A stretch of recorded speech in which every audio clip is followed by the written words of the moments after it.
Hi, thanks for joining. Hi. No, I thank think you for having me today. awesome. I think we just need to wait a couple minutes before people start coming on. But Sure. for anyone joining us, so my name's Alyssa. I'm from Com Collective Asia. So we're a community that aims to normalize conversations about mental health. And we are having a conversation with Aimee today about social media and how it affects our mental health. So thank you for joining us, Aimee. I'm so No, it's excited my to have this pleasure. chat. Yeah, me too.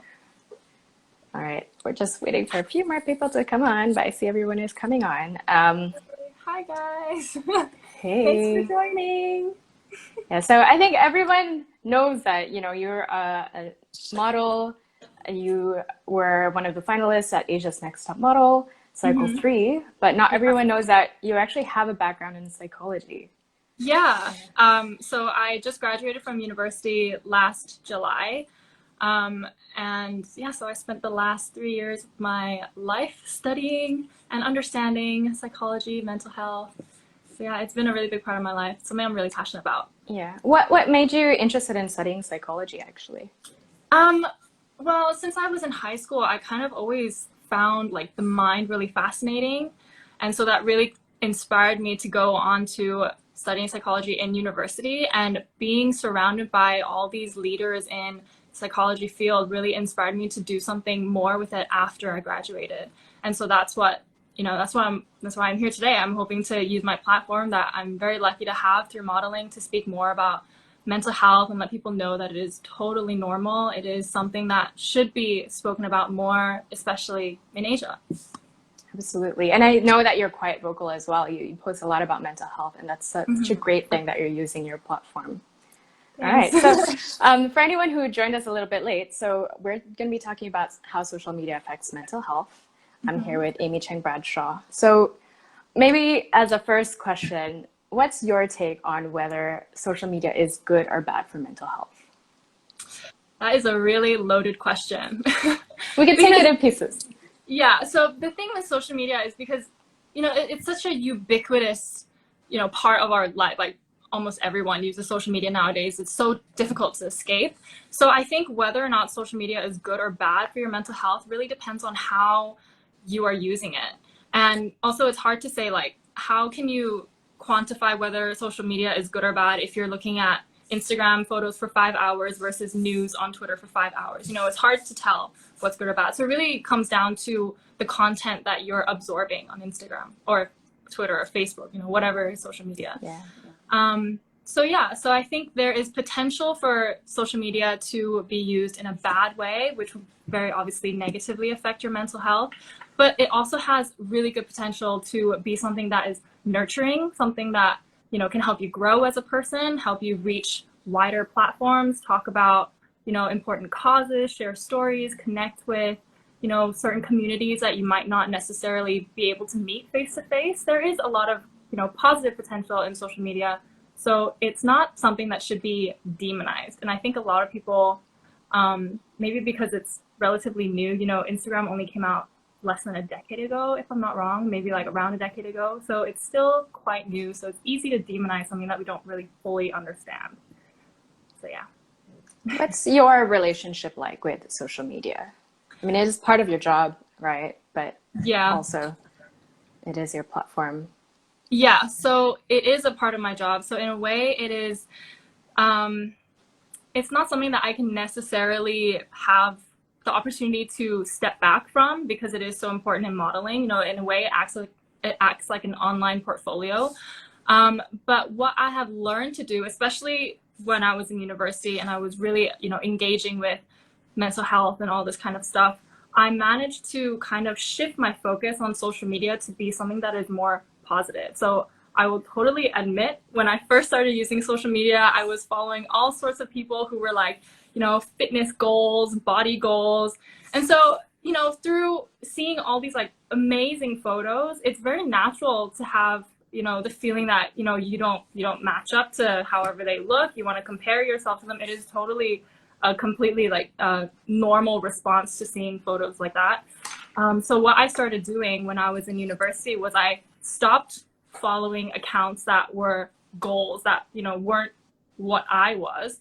And I started following accounts that actually made me feel happy. So now if you look at my feed, it's all like dogs, chinchillas, hamsters, guinea pigs. They're all like really cute animal accounts, as well as like art accounts. I really like art accounts. I find them really mesmerizing and really calming. And I have a lot of self-care accounts that I also like to scroll through, because they kind of act as like nice little reminders to take a step back, appreciate yourself, see what you're doing. It makes Instagram a much less toxic environment instead of being something that's, toxic. Absolutely. I love that you follow animal accounts. Yeah, oh my god. My entire explore feed is just dogs. And it's amazing because all my sisters are like obsessed with animals as well. So we just share like different accounts that we find and like different videos and stuff. And it's so cute because it actually makes me, enjoy being on social media. It's not necessarily something that, I'm kind of like, oh, this girl that I'm seeing, she's got such a nice body, like why don't I look like that? It's not like that at all. But it used to be. So it definitely is something that, you can shift your focus on. Well, for a lot of people, I think they do have that experience of, seeing social media, using social media as a way where they're following goals, as you were saying, and it can be that negative experience, especially if you're in that mindset of comparing your life to other people's highlights, right? Rather than you're not seeing what's happening behind the scenes. What would be your advice to others who do experience that, and like how do they balance engaging on social media, maybe engaging with their friends and stuff, but also protecting their mental health?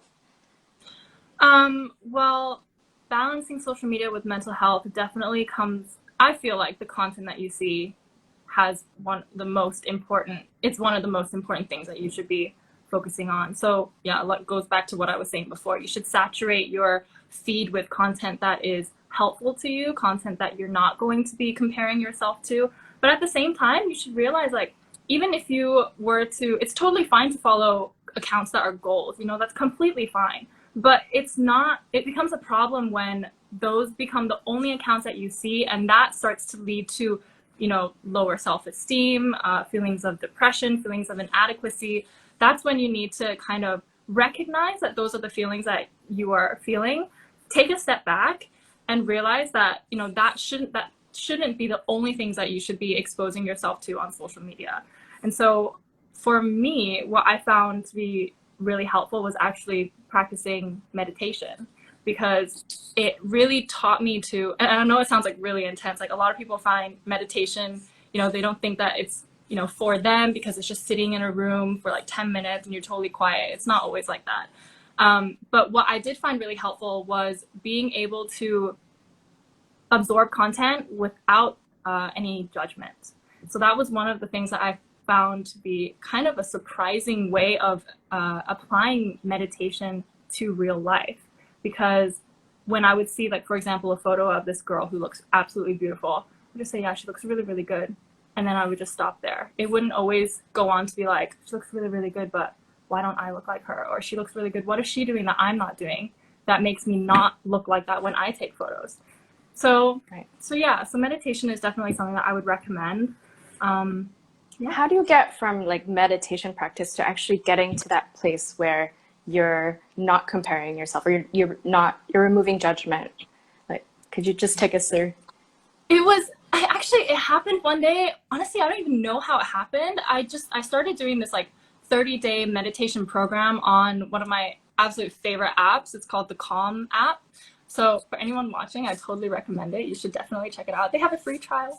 Anyway, so yeah, it just kind of happened one day, because in meditation, they always talk about, just, listen to the sounds that are in your room, like the aircon or the birds outside or whatever, and just accept it. It doesn't have to be positive. It doesn't have to be negative. It's just there. And then one day I was looking on social media, and then I saw, like I said, this person who was like super fit, had like really nice abs, and just like totally looks amazing. And I was just like, oh, okay, I'm just gonna accept it. I can't really say like what I did specifically that made me feel that way. I think honestly it's just through practice, because Right. this probably only happened after like maybe like 2 weeks of meditation, but it really depends on, you know, how you absorb the lessons through meditation. And it definitely is like a muscle. It's not something that happens overnight. It's not something that is like super easy. Like one day you're just going to be this like enlightened person. It's a practice. So at some point during my practice, this happened. And then I was like, oh yeah, actually, I feel a lot better now. Now social media is actually quite enjoyable to look through. Right. So there's this, I Yeah, guess meditation has given you this ability to kind of remove yourself and just be aware of things without judging it. And then that kind of exactly. Yeah, transfers positively through through your social media usage. yeah, Well, exactly. I have another question for you, which is, say you've managed to follow like only positive accounts, but you're spending a lot of time on social media. Would you say, a point like people can get addicted to social media and that could be negative to your mental health? And what would be your tips to like being more mindful about how much you're using social media and at what point is it bad for you? Yeah, so to be more mindful, I guess, in terms of the actual time that you're spending on social media, a lot of people say, you should set time limits and then, not go above that. That's fine, but I've actually never found that to be helpful because I don't know, I just feel like it shouldn't really be like some reminder forcing you like, okay, no, I'm not supposed to be on social media anymore. It should come from inside. It should be something that you want to do. So what I actually find to be more helpful rather than just setting limits is actually making social media or like the app itself harder to access. So I normally would do that by either having my phone away from me when I'm, I don't know, doing work or doing something, whatever it is, or I would actually make the app harder to access. I know it sounds really weird, but What do you basically mean? my Instagram app is like on my second page inside a folder and the second page of the folder. So there's a lot of actions that you have to do to like actually get to your Instagram app. And so that kind of gives you a little bit more time to realize like, oh, actually, like I don't actually want to go on social media. I'm just bored. I'm just kind of instinctively reaching for it. Yeah, it's fine. I'm not going to go on it. But this other thing that I actually started doing, which I have been finding really, really helpful, is I found this new hobby that is so much more fun than just being on social media, and that's bullet journaling. It sounds really lame, but it's actually super fun, and it's I don't know if anyone is totally new to bullet journaling. It's just like a journal where you have like little dots, and then you can make like planners. You can make, you know, you can personalize the kind of journaling that you want to do. And so instead of reaching for my phone, I have my journal like really close to me on my desk. So I would just kind of take my journal, I'll start flipping through it, or I would start doodling, or I would start planning something, or like writing down things that I want to do later on in the day. And that is a completely different, action to going on social media and just mindlessly scrolling and getting distracted for, however long. I don't know about you guys, but whenever I actually get distracted by social media, I end up going on it for way longer than I intend to. Yeah, absolutely. So yeah, so having my phone physically away from me and, replacing that instinctive action of just like reaching for it and then going on social media with something else has been really, really helpful for me. Right. I By the love way, bullet journaling too. do you want to show us what your bullet journal looks like? Oh my god. Okay, sure. Okay, no judging. I'm not that artistic, but I've been trying. Okay, so this is gonna be a little intense. All right, so this is my June. This is my June cover page. So basically, what I have is I have like a habit tracker. So this is where I Wow. kind of like track when I meditate, when I floss, take vitamins, whatever. And I have my mood tracker. So every day I can kind of like look at the end of the month to see how my month pretty much went. And so far, like it's looking okay. There's quite a lot of blues, a couple greens, which is fine. And then I have my little workout tracker where I just keep track of, when I do HIIT, when I do yoga, that kind of stuff. And then I have like my weekly spreads. So in my weekly spreads, I have like the tasks I need to do, like I need to film a YouTube video, or I need to edit a YouTube video, or I need to, have this certain call, or like, my Instagram live for today is right here. Awesome. So yeah, and then another thing that I've been doing actually in my journal is gratitude journaling. And so that is something that I really love to flip through because it kind of reminds me like what I did on that day, and it really trains my mind to focus more on like the good things that happened in that day and remember those rather than, how I, maybe if I didn't feel so good that day, it makes me kind of step away from that. So yeah, so that's been really helpful. Those are really good tips. And I think that habit of like, I'm just bored, I want to do something that, having journaling, like a healthy habit, is so much better than scrolling through a phone, which I do Yeah. before I go to sleep. And also I do a lot of when I'm like, oh, I wake up, I just need to wake up. It would be so much more like healthy for me if I was like writing, okay, or meditating on what I'm grateful about rather than like scrolling. Yeah. Yeah, for sure. But I mean, I think sometimes scrolling through Instagram is it's okay. Like it's normal. You shouldn't no one should feel like, "Oh, I'm scrolling through Instagram. I know I shouldn't be doing this and I feel awful about it."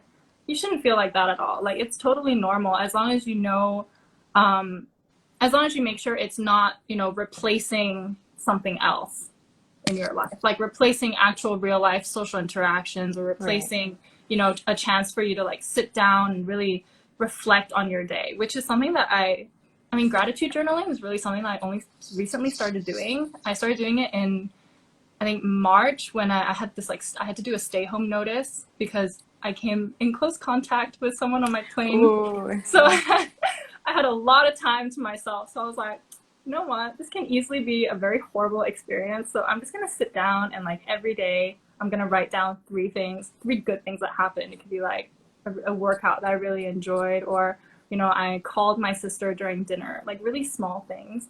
And that really, I actually really enjoyed my stay home notice after that. I was a bit like, oh, tomorrow's my last day. I'm going to have to leave. okay. I see a couple Yeah. of questions. So, by the way, if anyone has any questions for Aimee around mental health and social media, please do ask away. So, there's something about how do you deal with people? I mean, this is quite specific. How do you deal with people who backstab or spread rumors about you? Maybe let's make that a bit more broader to how do you deal with negativity on social media? Because I'm sure you're in the public eye for a while, and I'm sure you have dealt with, hateful comments or just trolls or just mean people. How do you deal with that? Um, I it was a bit difficult in the beginning, obviously, like when you're new to being kind of like in the public eye in a sense, and suddenly you're seeing like these people who you don't even know, who don't even know you, say things that aren't very nice. Obviously it affects you, but after a while, what I learned in modeling in particular was how to discriminate between constructive criticism and hate, because constructive criticism, maybe it's hard to swallow, but at the end of the day it's supposed to make you better. But hate is just, it's just there, like it can make you feel really bad. But this person who's, saying something mean about you on social media, who you don't know, who doesn't know you, are you really going to let that, ruin your day? You might as well not, right? So yeah, so that has been a really good skill, but I will say that that wasn't something that was easy. Like I did feel pretty like bad at first, especially during Top Model when there was some not so nice comments going around. But yeah, but then one day I was just like, you know what, actually, why should I care?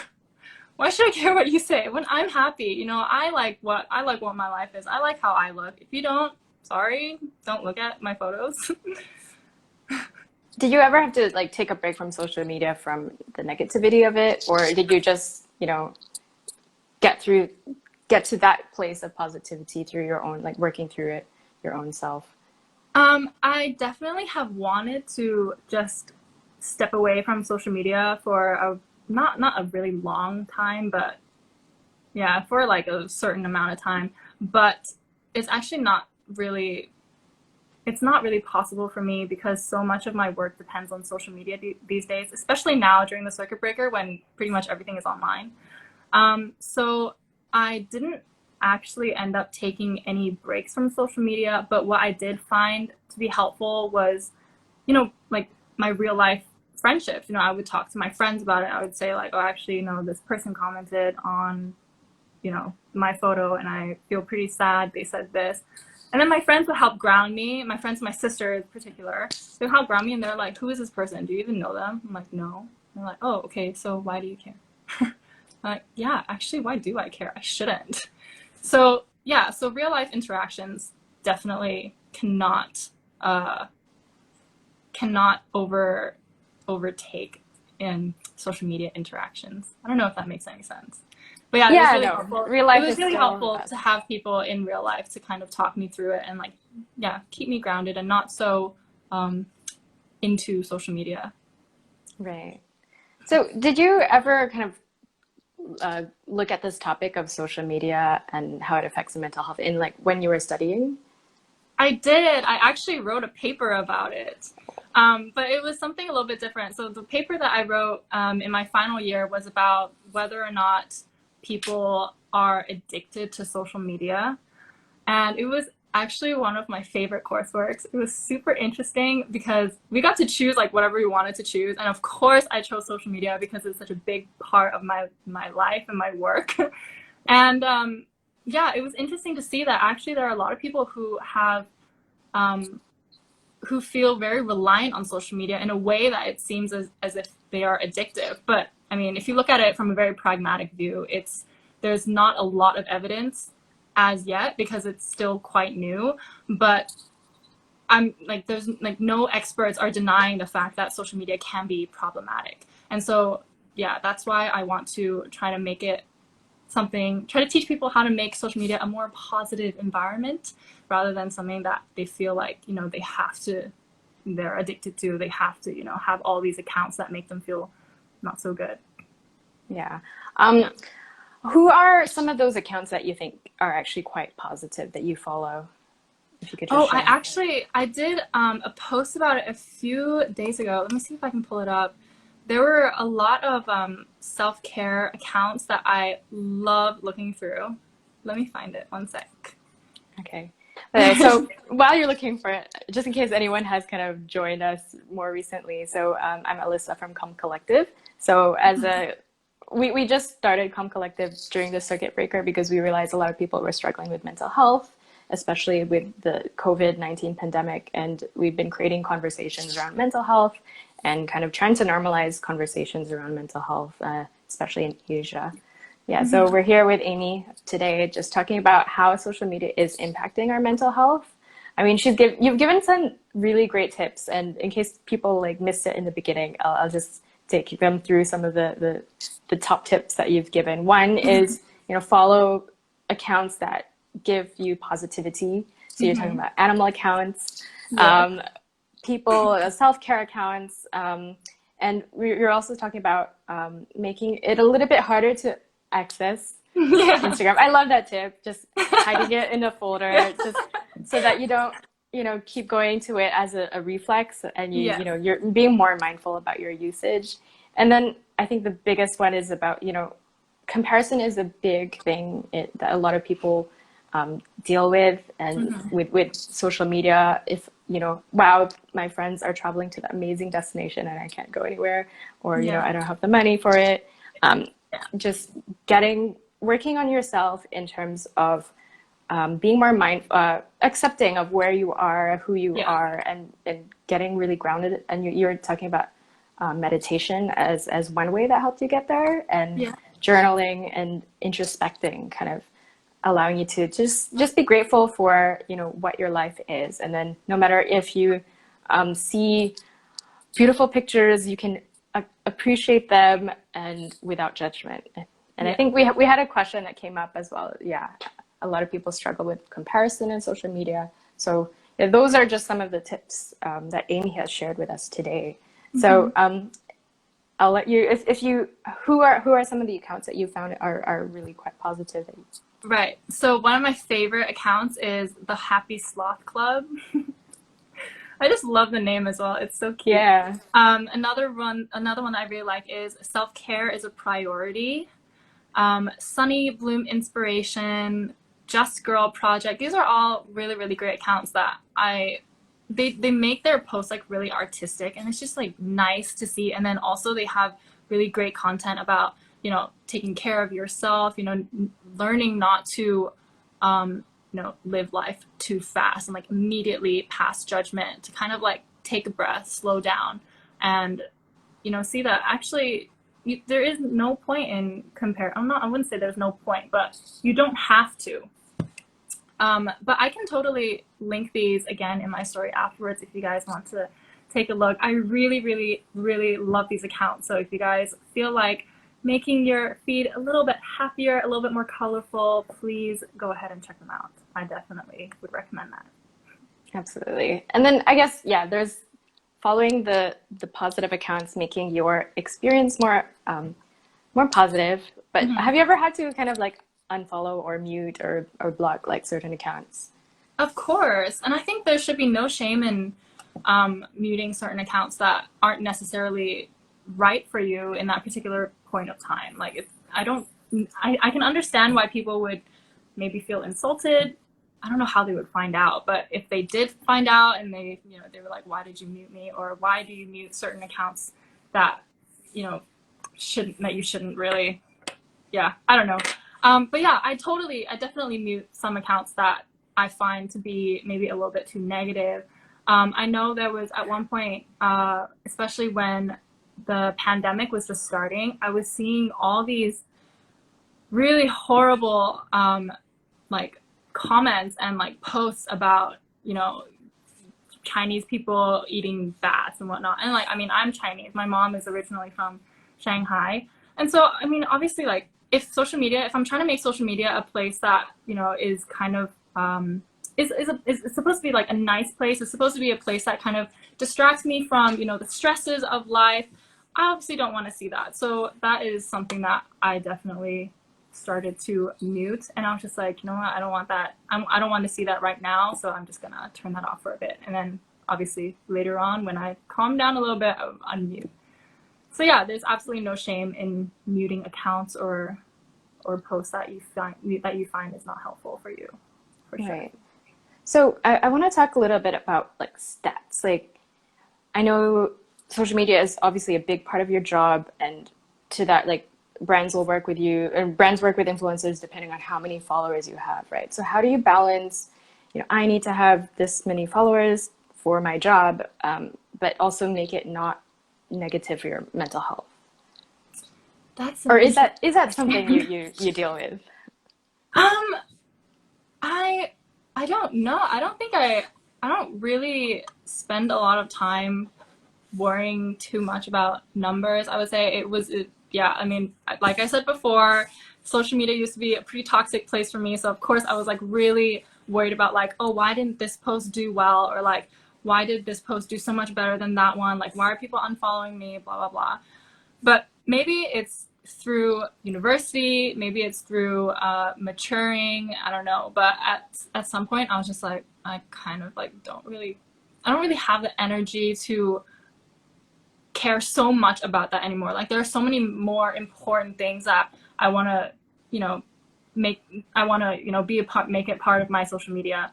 So what I started doing, I guess, was just kind of sharing things that I want to see, sharing things that I think people would find helpful, things that make me happy. And if people vibe with me, then they'll follow. And if they don't, then they'll leave. And that's fine. There's no way that you can actually make everyone, you can't please everyone. And that's a lesson that I also learned through modeling, because, when you go to castings, there's so many castings that you would get rejected from before you actually get a job. But that's not a reflection of you as a person. It's just like, you're not right for all the other clients. You're right for this one particular one. And that should be the same way in social media. You shouldn't be engaging in like behavior that's not you, behavior that is like risky just to gain likes or gain following.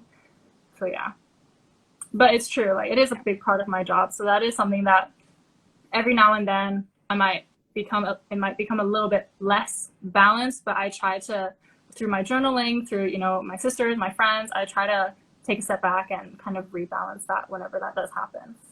Yeah, I guess you have such a healthy perspective on all this, and a healthy sense of self, I have to say. And I think if anyone is really engaging in social media too much or in a negative way, they need to maybe look at their own behavior and how are you defining yourself? Are you putting your self-worth on likes, how many people like you? Are you putting your self-worth on how many people follow you? And if you are, then maybe it's time to take a break from social media and think about, do some introspection, like what you were saying.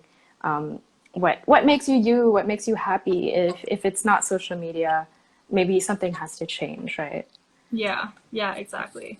Definitely. I mean, I would say probably the easiest thing to start for anyone who's watching, the easiest thing to start is literally just to sit down for not even 5 minutes. Like this, doing gratitude journaling only takes me 1 minute every day because I just immediately think of like the good things that happened. Just do that for a week and see how it goes. Because actually, when I was in university, one of the therapy techniques that we were learning about was cognitive behavioral therapy. And they actually did exactly this. They had people who, you know, were feeling depressed, or people who had like low self-esteem. They had them practice for, I think it was, I can't remember the exact date. I want to say 6 weeks, but that seems long. But they just had them write down 3 things every day. And then they answered a questionnaire before that. And then they answered a questionnaire after that about their mood.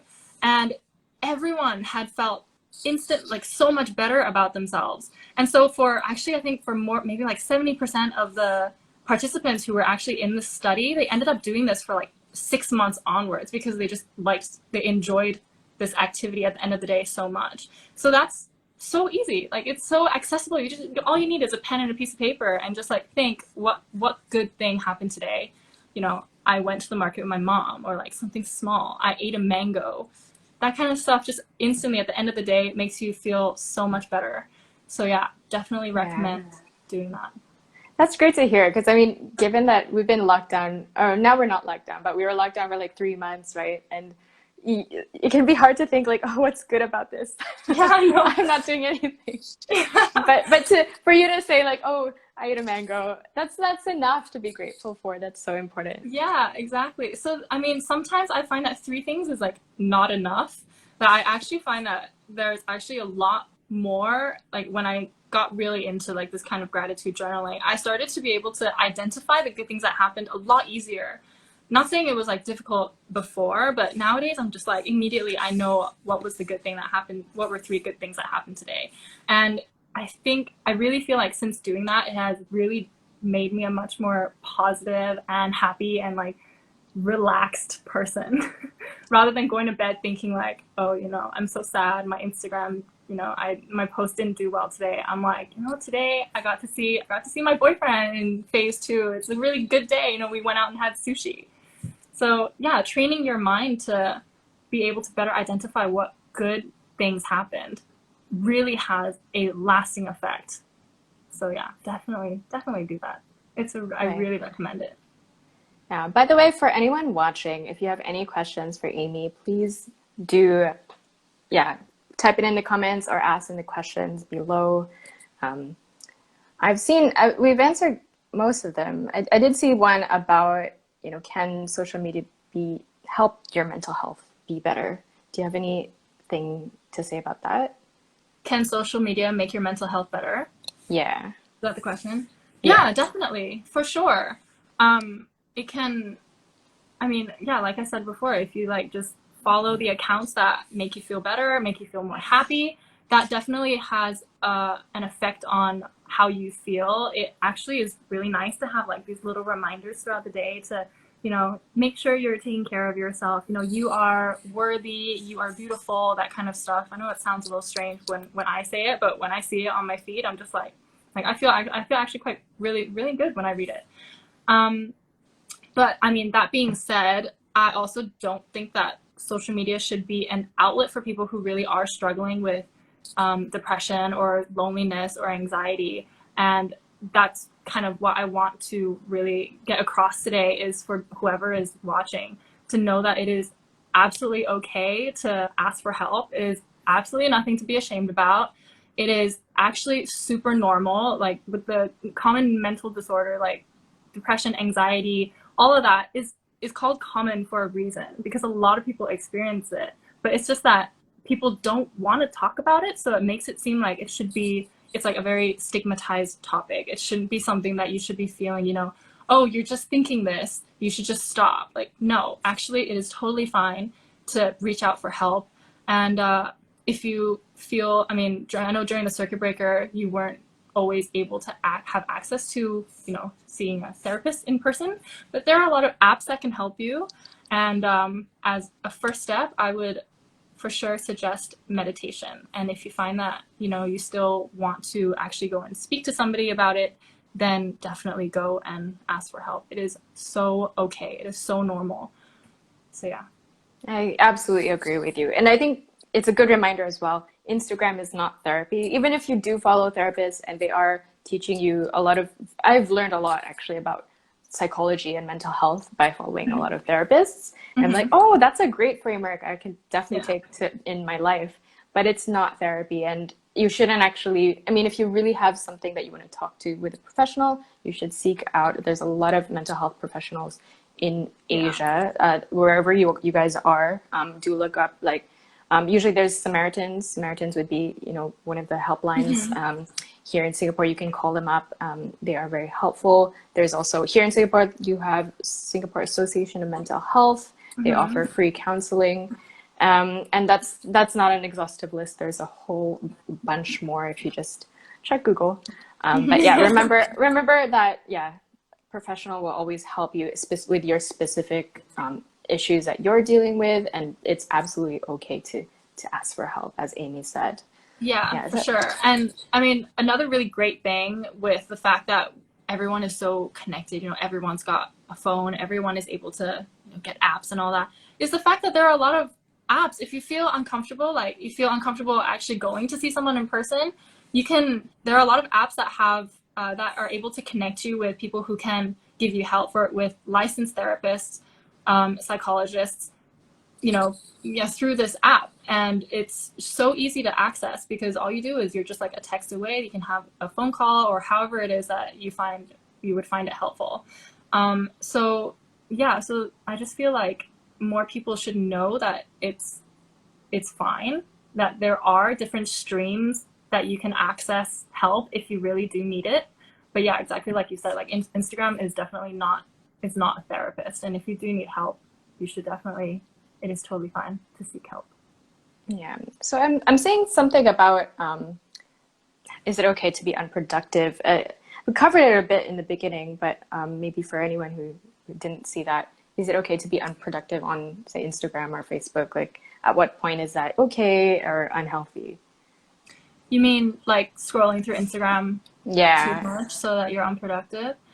I would say, I mean, sometimes I really enjoy unproductive days just because my other days are so busy that it's always good to just wind down.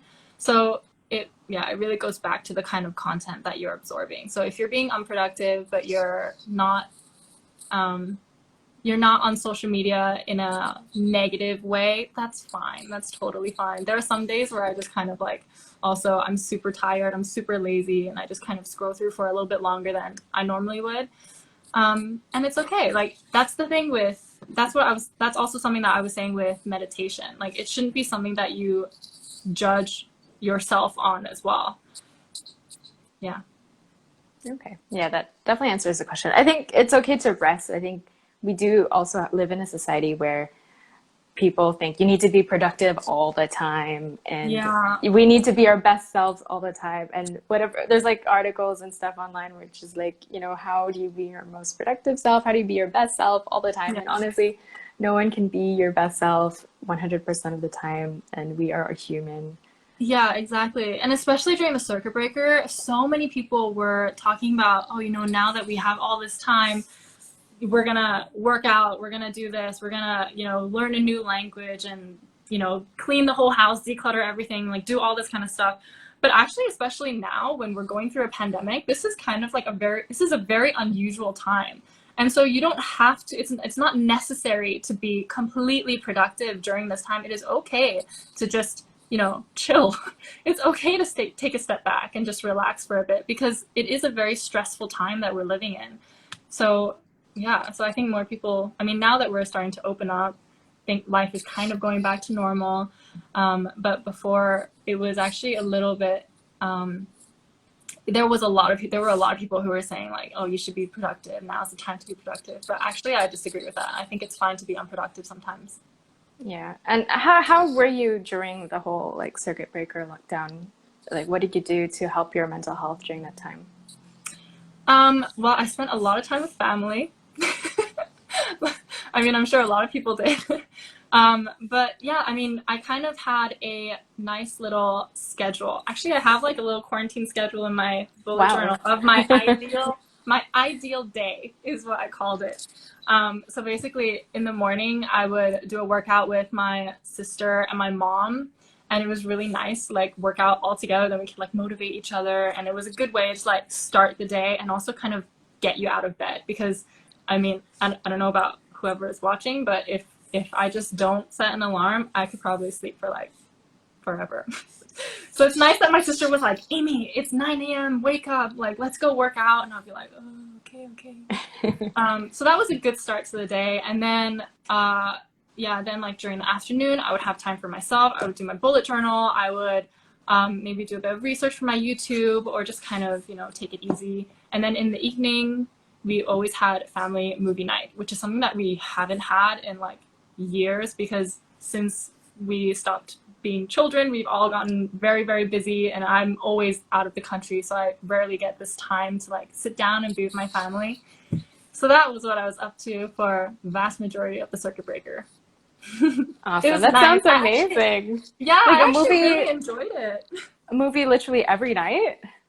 Almost every night. I would say it was Wow. like 5 or 6 nights a week. It really depends. And we also watched 90 Day Fiance. I don't know if you watched that, but it was Yeah, that's so hilarious. interesting. Oh my God, it was amazing. So then me and my family had discussions like, oh yeah, I like this couple, but I don't really like this couple. It was so funny. Yeah.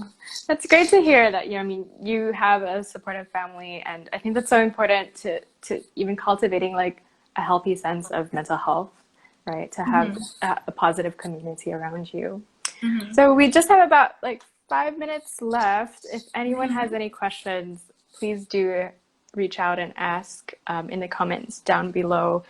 So we're here, we've been talking about social media, how it's affecting mental health um, in general. And yeah, it's been such a good discussion, Aimee. I've learned so much from you. I'm definitely gonna take your tips, especially that, making it a little harder to access social media. Do you Mhm. do you turn off your notifications, or do you keep those on?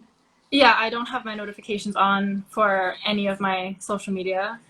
Um, and yeah, it's been really helpful because then it kind of, I mean, I feel like when you get notifications, it makes you really eager to kind of like see. I don't know about you, but I hate the little notification bubble. Like I just want to get rid of Yeah. it. So every time I see a notification bubble, I immediately like go. So not having notifications on is really helpful. Putting my phone on do not disturb as well, so I don't hear the buzz is also really, really helpful. Um, yeah, those are my two big tips. Yeah, okay. I definitely need to do that. When I see a notification, I'm like, oh, where's my phone? Was that my I phone? know. Sometimes I'll even like hear someone else's, or like there are times when I'm like, oh, I thought my phone had a notification or a buzz and it didn't. Yeah, I know it happens to me too. Like I feel like I heard a vibrate and I check. I'm like, wait, It's no, like nothing. Oops. ghosts. Yeah, I Yeah, think that's I'm a really little too funny. addicted. But I'm yeah, so those. glad I'm not the only one. uh, yeah. Anyway, it's been such a good discussion, Aimee, and uh, I think it's such an important thing that you're using your platform for mental health and just talking about mental health and making it a normal thing. I mean, I would say, especially in Asia, I think there's still a big taboo about mental health. And Yeah, when definitely. we're using social media, we're always putting our best selves forward, and you Hmm. don't see a lot of people like putting their vulnerable self and saying, hey, I'm not perfect, and this, I'm human, and I have like bad days as well. So Yeah. yeah, I just want to say a big thank you for helping to normalize the conversation. Thank you for having me. I'm so happy that I got to do this talk. Okay, I think I don't see any more other questions. So I think we could end the chat there, and hopefully we can Sure. have you on another time. Yeah, I hope so too. Thank you guys for joining in today. I hope you found it interesting. I feel like I was like ranting for a little bit, but this No, is a topic you that is gave some very close really, to my heart. yeah. I'm gonna try to summarize your points, like your tips for everybody who might have missed it, but they were all really excellent tips. I'm gonna Thank you. do them like right after right Okay, after sure. this ends. All Sure, right. sure. All right. Thanks for having me, Bye. Alyssa. Thank Bye. Bye, you. guys. Thanks for watching.